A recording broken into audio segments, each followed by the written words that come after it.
Hey everyone, this week we're talking about how do you determine the value of a personal brand. That's right, we're looking at the 9 value signals of personal brands. Check it out. Hey, what's up? Welcome to Brands on Brands. I'm Brandon Birkmeyer, your personal branding coach. And today we're talking all about the 9 value signals of personal brands. That's right. How do you determine your brand worth? How do you elevate that worth? How do you become what I would think of as a luxury brand in the personal branding space? That's what we're looking at. Those are the examples. But before that, if you are building your personal brand, if you're looking to level up your reputation, then I would recommend anyone out there creates content, starts a podcast. And to do that, I have a free podcasting starter kit for you. If you want to check it out, just go to brandsonbrands.com/starter kit and pick that up today. Start taking the steps to share your voice and build your brand. All right, well, let's get into the actual content for today. That's right, 9 value signals of personal brands. So what I'm doing here is I thought of 9 things that I think of in the luxury branding space to see how I could apply them to personal brands so that you could up level your personal brand to make sure that you are getting the price you're worth, that you are being paid the value for your time, et cetera, et cetera. So we're going to look at 9 things. Number 1 is scarcity, right? In the luxury branding space, scarcity is key. If there is a limited number of something and people want that something, right? There is low supply and high demand, that item goes up in value. And people are willing to pay more for something that they want if there's not a lot of it around.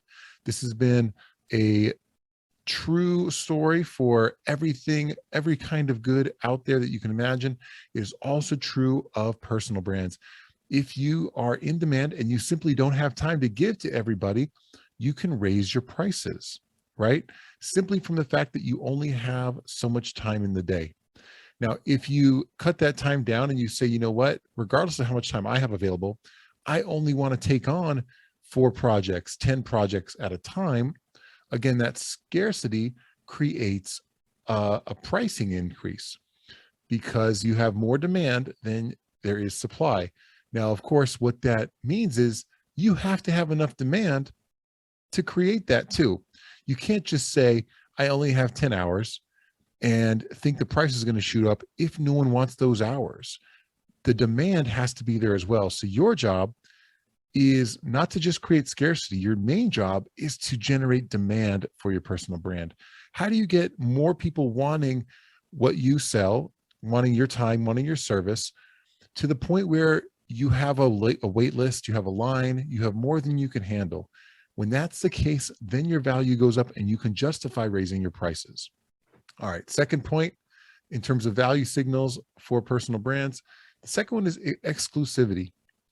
One of the things luxury brands do amazingly well is figure out who their audience is that is the right person for their service. And they don't just say this is for everyone. They say our product is only for these people. This happens a lot when you think of like the most exclusive locations or venues in the world. There's only so many tickets. And they say, okay, we only have 20 VIP tickets to whatever the thing might be. They sell those at a higher price. They have typically better, it might be like front row or a better seat in the house or special service that comes with it.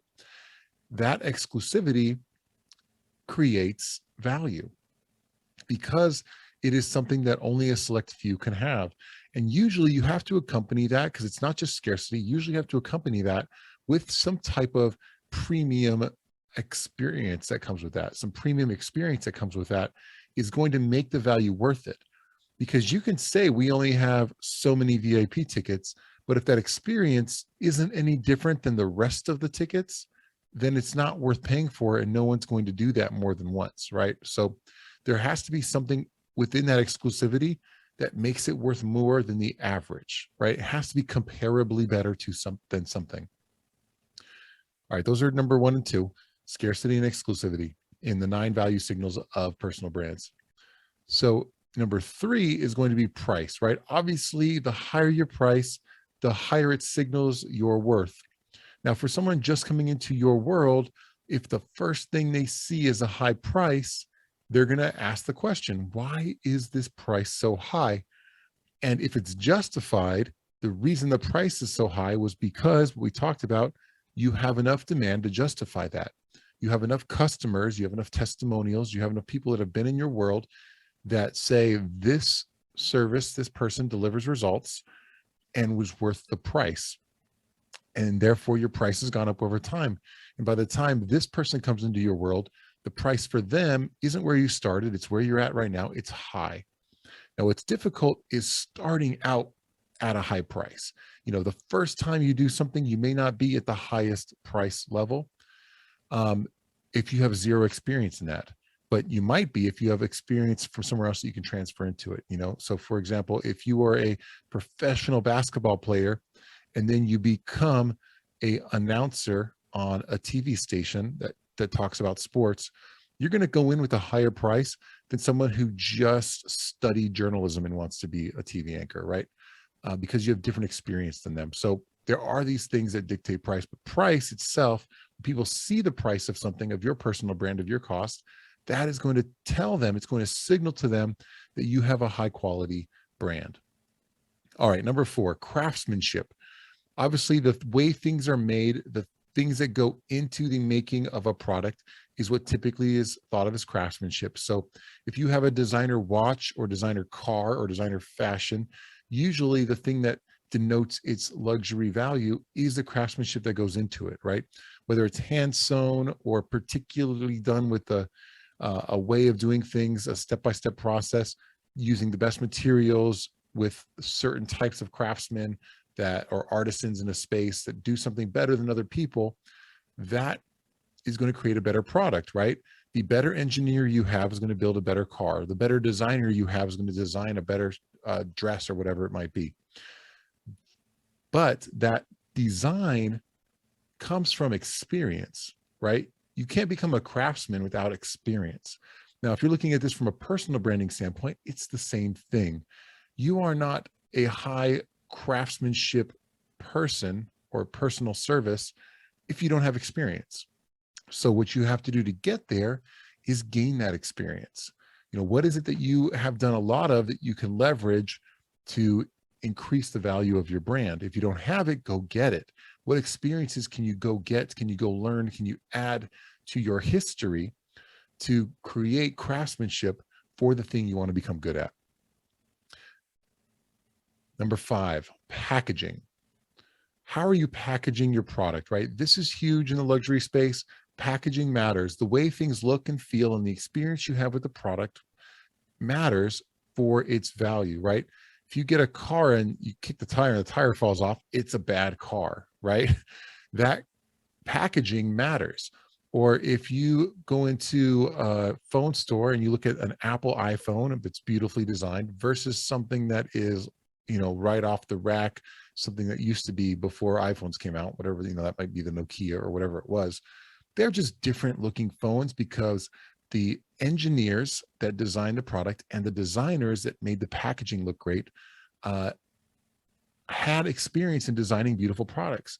Not only that, the box they put it in was beautiful, just like their stores are designed in a way that are more beautiful. That packaging makes you attribute that value to what's inside. So you as a personal brand have to think about, what is your packaging, right?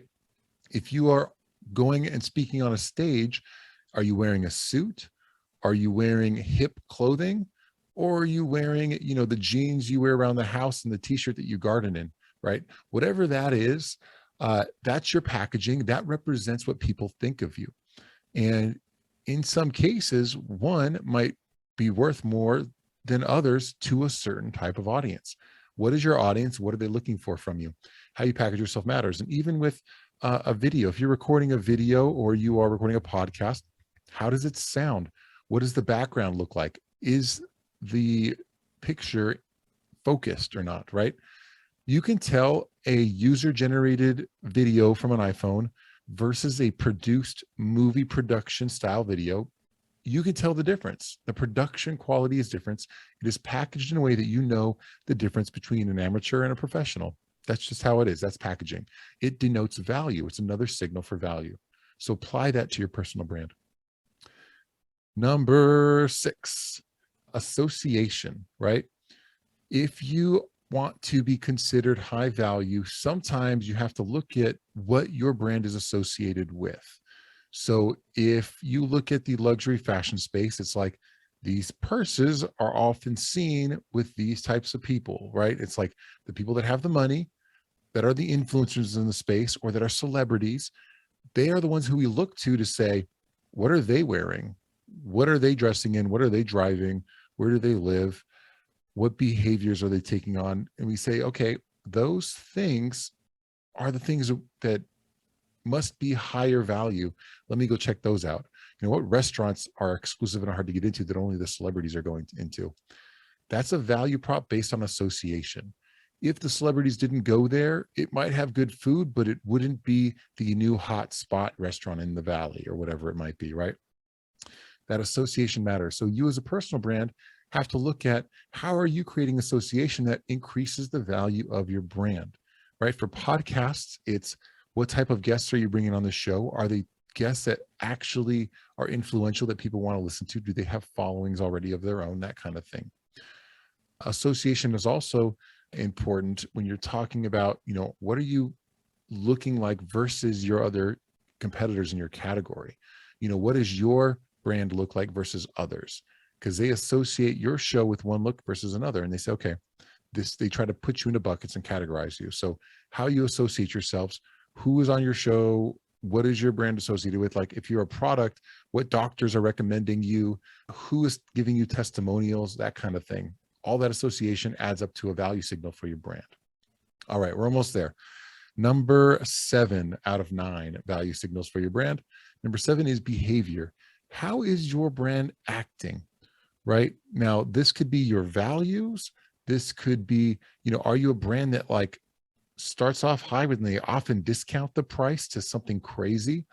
People see the behavior you're taking and create value associated with that. So if your brand obviously is always on discount, it's not a high value brand. If your brand has a tone to it that is not an alignment with what the product is, that's going to cause problems with your value, right? It's hard to sell something when the behavior of that thing isn't acting like a high value brand. You know, it has to be elevated. It has to be exclusive. It has to be acting like all the things that you would expect from a brand. Otherwise, you're not going to believe it or trust that it's worth the money you're going to spend. Otherwise, you just buy the next best thing and it becomes a commodity. All right, number 8 is story. What is your brand story? A lot of the times, the history and story of your brand is what creates the value of it. You know, your why for doing something, your passion for doing something can demand a higher price.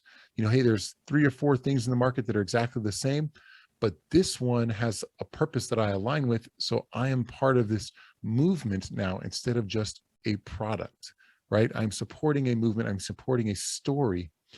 What is your story as a personal brand? Can you get people to rally behind it?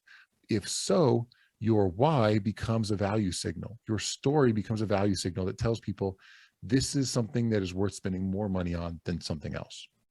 And the last one that we'll tie it into for your 9 value signals of personal brands is critical acclaim, right? At the end of the day, if you're putting yourself out there as a product in the luxury brand space, you're going to be judged at some point by the connoisseurs in the space, the tastemakers in the space, people who are out there and they know the nuanced differences of fashion or food or anything else in culture, right? The connoisseurs, the critics, are the ones who can evaluate the nuance of something. Even movie critics, right? They may see things that you don't see because they look at every movie. They understand filmography and cinematography and all the things that go into the making of a video, the telling of a story, the acting of an actor, right? They understand all those, what makes it good and bad, because they notice the nuances because they spend so much time studying it, right? Same thing when you look like for wine. For me, I'm not a connoisseur of wine. It all tastes the same to me for the most part. But someone who is a sommelier that is out there tasting wines every day and has been trained to notice the differences will tell you this is a good wine, this is a bad wine, and here's why, based on the differences that they know from the history, from the taste, and the experience. That critical acclaim is third-party validation of the value of the brand, and it's hugely important for you to have that if you want to be considered a high value brand. So how do you get that in your industry if you're a personal brand? Is there a third party critic in your industry that you can go to say, hey, consider me, look at what I'm doing and consider me on your list of best or top 10, whatever it might be, right? I want to be on the list of top 10 podcasts, or I want to be the top 10 new Zumba instructors, or whatever it might be, even if it's just by city. How do you become someone who is ranked by a third party as someone who delivers a high value service or product? Finding that critical acclaim might be the step you need to separate yourself from the competition. That's what we got for you guys today. Those are the 9 value signals of personal brands: scarcity, exclusivity, price, craftsmanship, packaging, association, behavior, story, and critical acclaim. Hope that was useful. Hope you guys are thinking differently about how you are building your personal brand. If you want to get started with your personal brand, start investing in your content, in your story, in the things that make you different. And if you need help with that, go to brandsonbrands.com. Check out how we have content out there to help you, to move you forward, moving your personal brand to the next level. Appreciate you guys listening as always, and we will catch you next time. Brands on Brands.